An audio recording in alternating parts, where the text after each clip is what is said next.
Se nos termina el mes de abril y el primer cuatrimestre del año con todo el mundo sumido en una gran incertidumbre por lo que ocurre en diversas latitudes, pero también por todo lo que puede verse y oírse en los medios y en las redes sociales. ¿Qué tan familiarizados están con el tema de la desinformación? ¿Se han puesto a pensar que de repente podemos ser víctimas de los esfuerzos maliciosos de diversos tipos de personajes con intereses oscuros que tratan de influir sobre nuestra forma de pensar, de ver las cosas y de reaccionar?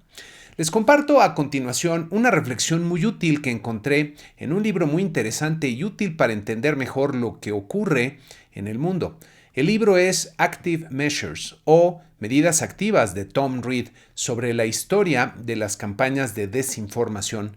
Se pueden entender dos tipos de verdad que se contraponen entre sí, nos dice Reed. Uno es positivo y analítico, algo es verdad cuando es preciso y objetivo, soportado por hechos, datos y experimentos. Está orientada este tipo de verdad en el presente, no en un pasado lejano o en un futuro incierto. La verdad clásica en este sentido es apolítica. Las observaciones verdaderas y los hechos son los cimientos para generar acuerdos. La verdad analítica es un puente para juntar visiones opuestas. Pero hay otro tipo de verdad que corresponde a las creencias en lugar de a los hechos. Algo es cierto entre comillas porque es correcto cuando está respaldado por evangelios o escrituras, anclado en la ideología, cuando se alinea con ciertos valores. Esta verdad está basada en algún distante pasado o futuro y es relativa a algún grupo o comunidad con valores compartidos y por lo tanto es inherentemente política. Esta verdad es predicada en el púlpito en lugar de ser probada en el laboratorio. Su entrega es pasional, ardiente y emocional, en lugar de ser fría, sobria y desapegada. Cambiar de punto de vista no es una virtud, en este caso es una debilidad. Esta es una verdad que divide entre líneas tribales y de comunidad. Y esta parte es muy interesante porque nos dice Reed que el objetivo de la desinformación es crear división, al poner la emoción por encima del análisis, la división por encima de la unidad, el conflicto sobre el consenso y lo particular sobre lo universal. A esto agregaría mis 2 centavos. Para crear la división entre las personas, lo primero que debe conseguir la desinformación es robarles su capacidad de pensar con claridad al inundarlas de emociones negativas como pueden ser enojo, indignación o miedo. Si notas que un comentario en las redes o en los medios te hace sentir alguna de estas emociones negativas, es probable que te encuentres ante desinformación. Para pensar con claridad se requiere estar en un estado adecuado, ya sea de calma o con emociones inspiradoras como alegría, curiosidad o asombro.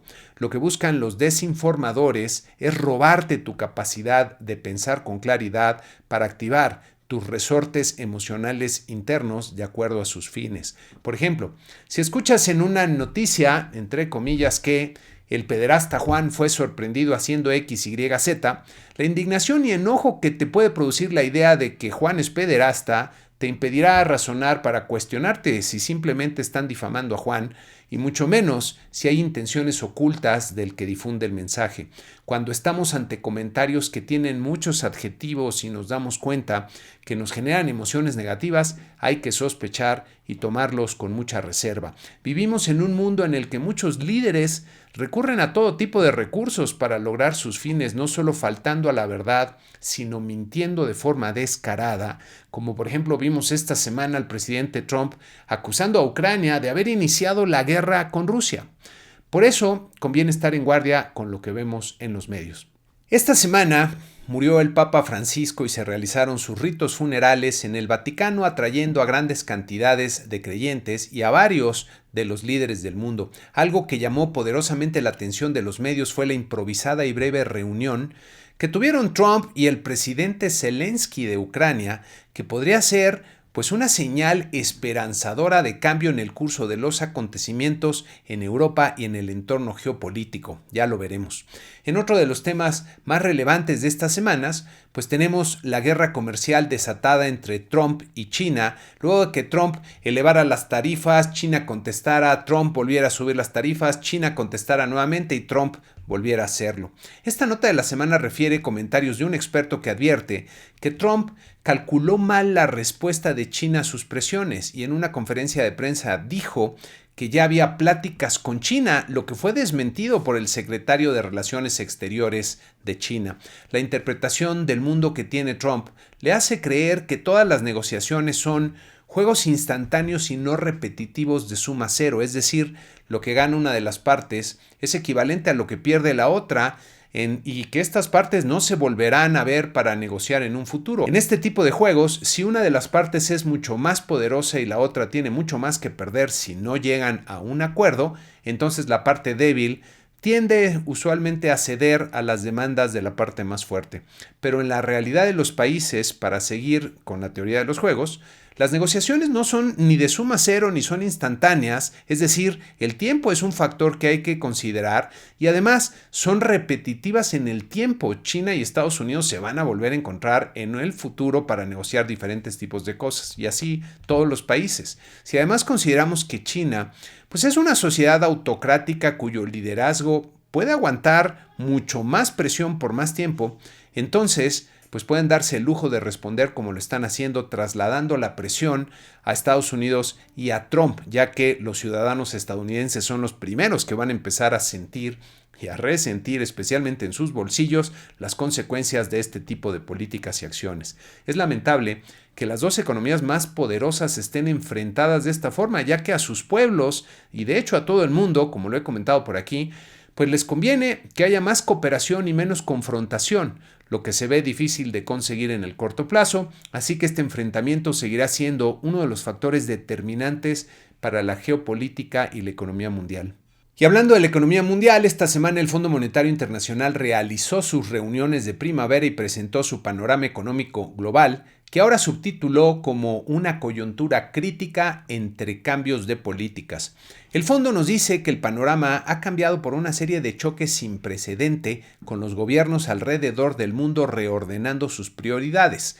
Destacan las tarifas de Trump que han llevado a las tarifas efectivas a niveles no vistos en un siglo, lo que tiene un impacto negativo sobre el crecimiento, al que se suma la impredictibilidad de las medidas. Señalan que los riesgos intensificados a la baja dominan el panorama y advierten que el deterioro en el sentimiento en los mercados puede producir ajustes adicionales a los que hasta ahora se han dado en los precios de los activos y que la más extensa inestabilidad financiera puede aparecer y producir daños en el sistema monetario internacional. Establecen que el camino hacia adelante demanda claridad y coordinación y llama a que los países trabajen constructivamente para promover un entorno de comercio estable y predecible.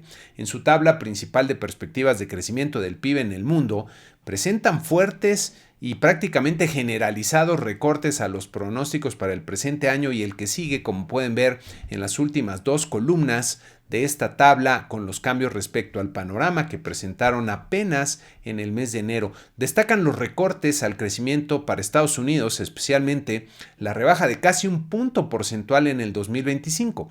Pero México se lleva las palmas ya que es el único país de la tabla que aparece con una cifra negativa, en este caso de menos 0.3% para el 2025, ajustando un considerable, brutal, diría 1.7 puntos porcentuales respecto a lo que veían pues hace 3 meses. Malas noticias nos presenta el Fondo Monetario que diría es apenas la primera aproximación a los impactos que tendrá la incertidumbre generada por Trump en el mundo. Pasando a México, el indicador global de la actividad económica, el IGAE, registró un fuerte y sorprendente repunte de 1% mensual en el mes de febrero, de acuerdo con las cifras desestacionalizadas del INEGI, recordando que el indicador adelantado del mismo INEGI anticipaba una contracción de 0.2%. Como vemos en la gráfica, a pesar del notable repunte, el IGAE se mantendría todavía en una zona básicamente de estancamiento. En esta ocasión hay que tomar las cifras con mucha reserva, ya que febrero es uno de los meses que están más afectados por distorsiones y que hacen más complicada la desestacionalización de las cifras. En esta siguiente gráfica del INEGI podemos ver los notables vaivenes que ha tenido el IGAE, que para decirlo coloquialmente, pues trae un pulso de maraquero. Para que se den una idea, un crecimiento mensual de 1% equivale a un crecimiento anualizado de 12.7%, lo que simplemente pues no se da en la economía. Si pensamos en un crecimiento del 2% anual como el posible para la economía mexicana, esto equivaldría a un crecimiento mensual de 0.17%, es decir, 0.2%, lo que en mi interpretación, si la desestacionalización de las cifras fuera casi perfecta, es decir, si pudiéramos aislar muy bien los efectos estacionales, pues deberíamos observar variaciones mensuales entre, vamos a decir, menos 0.1% y 0.4%. Pero como vemos en la gráfica, las variaciones son mucho más marcadas, lo que me lleva a concluir que buena parte de la variación se debe a la imperfección del proceso de estimación. Les adelanto que en marzo seguramente veremos una fuerte caída en las cifras desestacionalizadas cuando los factores extraños de febrero ya no estén presentes en la estimación. En esta siguiente gráfica pueden ver la comparación de las cifras desestacionalizadas en la línea amarilla con las cifras originales en la línea azul claro. Y noten que en febrero se observó una baja pequeña en las cifras originales. Usualmente en febrero el IGAE se contrae respecto a enero, pero como la contracción de este año fue menor a lo que podríamos considerar usual, las cifras desestacionalizadas muestran entonces este fuerte aumento. En esta siguiente gráfica pueden ver el componente industrial con un repunte impresionante de 2.5% y si ven al interior de la industria, en sus principales componentes, las manufacturas repuntaron todavía con más fuerza, 2.9% como vemos aquí, a pesar de lo cual pues siguen en una tendencia lateral, mientras que en esta siguiente gráfica pueden ver que la construcción también se disparó 2.8% mensual, pero se mantiene en una tendencia descendente desde el pico alcanzado desde en octubre del 2023. Algunos analistas han comentado que el repunte de febrero podría explicarse por la acumulación de inventarios en las manufacturas ante los temores de la guerra comercial anticipada por Trump, lo que puede hacer sentido, pero no explicaría entonces el repunte extraordinario que se da en la construcción. El IGAE de servicios también creció con fuerza, como vemos aquí en esta gráfica, pero fue 0.6% mensual, que es menos exagerado, y a pesar de lo cual sigue cerca del estancamiento de los últimos 6 meses. En fin, creo que no hay que irse con la finta de que la economía está creciendo y habrá que ver cómo vienen los siguientes meses del IGAE. Por otra parte, la inflación de la primera quincena de abril resultó superior a lo esperado, como vemos en esta gráfica, 0.12% contra 0.02% que se anticipaba, quedando también por arriba del promedio observado del 2000 al 2023 para una quincena similar. Como puede verse, en esta quincena suelen observarse lecturas negativas en los precios, ya que es cuando comienza la baja de tarifas eléctricas en varias ciudades del país por la temporada de verano, por lo que el resultado de esta ocasión es especialmente malo, ya que es el segundo peor desde el 2009. En este cuadro del INEGI pueden ver la baja en las tarifas eléctricas como el renglón con la mayor incidencia a la baja de la inflación, mientras que por el lado de los renglones con mayor incidencia al alza destacaría vivienda y loncherías. La inflación subyacente, que recordemos excluye los componentes más volátiles, se portó bastante mal al registrar 0.34% en la quincena, quedando por arriba del 0.23% que esperaba el promedio de analistas del mercado y del 0.15% que podría considerarse usual para esta quincena. Con este resultado, la inflación a tasa anual repuntó tanto en el índice general a 3.96% como en el índice subyacente a 3.90%, comenzando a perfilar un cambio de tendencia ahora hacia el alza. El componente subyacente de servicios aumentó 0.21% en la quincena, que como ven en esta gráfica, pues fue elevado al compararlo con la misma quincena de años anteriores. Con estos resultados, la inflación nos manda malas señales, sobre todo porque se conjugan con otras que están mostrando debilidad en la actividad económica, que es uno de los argumentos relevantes para la Junta de Gobierno de Banjico, que me parece que está muy perfilada para volver a bajar la tasa de interés en 50 puntos base, pero que estaría arriesgando a que continúe el repunte indeseable de la inflación y las expectativas de inflación se empiecen a desanclar. Por otro lado, las ventas al por menor de las empresas comerciales crecieron de forma modesta 0.2% mensual en el mes de febrero y como pueden ver en esta gráfica, mantienen una leve tendencia ascendente en los últimos 4 meses, aunque siguen por debajo del pico alcanzado a finales del 2023. Las ventas al por mayor también crecieron 0.2% mensual y como podemos ver en la gráfica, a diferencia de las ventas al por menor, aquí se observan estancadas desde hace casi un año, luego de la fuerte caída que registraron desde septiembre del 2023 hasta abril del 2024. En el entorno político de México, pues hay que comentar que este pasado 23 de abril se registraron pues una serie de narcobloqueos y enfrentamientos entre cárteles en casi una veintena de lugares de forma coordinada, principalmente en Michoacán, pero también en Guanajuato y en Jalisco. Es increíble que esto pueda ocurrir sin que haya una intervención, ya no digamos decidida de las fuerzas del orden, sino por lo menos que aparezcan para ir por los responsables, lo que nos habla pues de una mezcla peligrosa de expansión del crimen organizado y reducción del Estado. Miren, Trump está distraído con su viaje al Vaticano y sus múltiples pleitos, pero estos eventos sirven para alimentar su narrativa del vínculo que hay entre las autoridades y los narcos, y con la necesidad de conseguir victorias importantes para vender en sus redes sociales y a sus bases, en una de esas se embarca en una cacería de narcos mexicanos con implicaciones muy negativas para la relación bilateral. Me parece que son tiempos muy delicados para nuestro país. Pasando a los mercados financieros, los índices accionarios que seguimos registraron ganancias muy importantes en la semana, como pueden ver en nuestra lámina usual, con el promedio de los 10 índices que ven aquí aumentando 4%.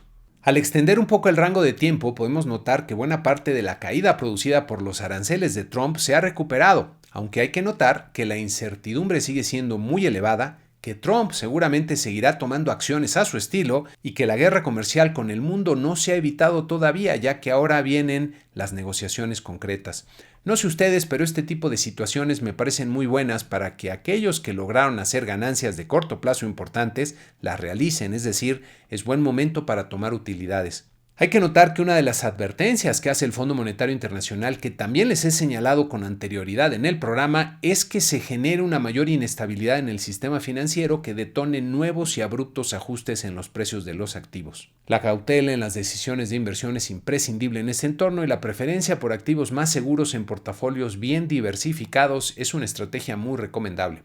Nuestra bolsa de valores en México tuvo una semana espectacular con una ganancia de 7% para terminar en los 56.720 puntos. Nuestro tipo de cambio siguió relativamente fuerte más por la debilidad intrínseca del dólar que por factores atribuibles a nuestra economía, apreciándose hasta niveles de 19.50 pesos por dólar al cierre de la semana. En Estados Unidos, las tasas de interés de los bonos del Tesoro de 10 años, que recordemos son el principal activo en el mundo para estacionar, almacenar riqueza, mostraron vaivenes más acotados luego de la fuerte volatilidad provocada por los aranceles de Trump. Habrá que ver cómo evolucionan estos activos porque me parece que la volatilidad seguirá siendo elevada en las próximas semanas. Pasando a los indicadores de Estados Unidos, la producción industrial se contrajo 0.3% en el mes de marzo, lo que resultó un poco más débil a la baja de 0.2% prevista en el mercado y representa una mala noticia. Al interior de la industria, las manufacturas crecieron en un sólido 0.3% tal como se esperaba y parecen estar tratando de escapar de la tendencia de estancamiento de los 3 años previos, como vemos aquí en la gráfica. La utilización de la capacidad instalada en la industria se redujo un poco a 77.8%, como vemos aquí, quedando ligeramente por debajo de lo esperado. Y uno de los factores que hay que comentar también en estas últimas 2 semanas fue pues toda la presión que ejerció Trump sobre el presidente de la Reserva Federal, Jerome Powell, que incluso se llegó a comentar que estaba estudiando la posibilidad de removerlo, lo que generó una de estas reacciones en los mercados, especialmente de los de bonos, y pues bueno, ya se dejó de insistir afortunadamente con ese tema. Para la semana que inicia vamos a tener un montón de información relevante en México. Comenzamos el lunes con la encuesta nacional de ocupación y empleo con las cifras del mes de marzo, también cifras de balanza comercial del mes de marzo. El miércoles vamos a tener el primer avance en las cifras del PIB. Recordemos que aquí son nada más las 3 principales divisiones de la actividad económica del primer trimestre del 2025. También tendremos el reporte de finanzas públicas de marzo y de actividad bancaria también del mes de marzo. Y el viernes veremos las remesas familiares también del mes de marzo y los resultados de la encuesta de expectativas que realiza cada mes Banco de México, así como del indicador IMEF. En Estados Unidos también tendremos información importante con el Producto Interno Bruto del primer trimestre del año. Vamos a tener el reporte de ingreso y gasto personal en consumo y el reporte de empleo con las cifras del mes de abril, recordando pues que Trump sigue suelto, como les digo coloquialmente. Y el miércoles vamos a tener nuestro próximo webinar de perspectivas económicas. Vamos a tratar muchos temas, sobre todo el entorno político, lo que está pasando con Trump, y creo que va a haber muchos comentarios que les van a servir. Todos los que tienen suscripciones generosas tienen un lugar reservado y los que quieran participar y son suscriptores tienen precios especiales, así que ya lo saben, mándenos un correo a contacto@economiaenbreve.com. Y con esto terminamos este programa número 410 de Economía en Breve. Muchas gracias y que tengan una excelente semana.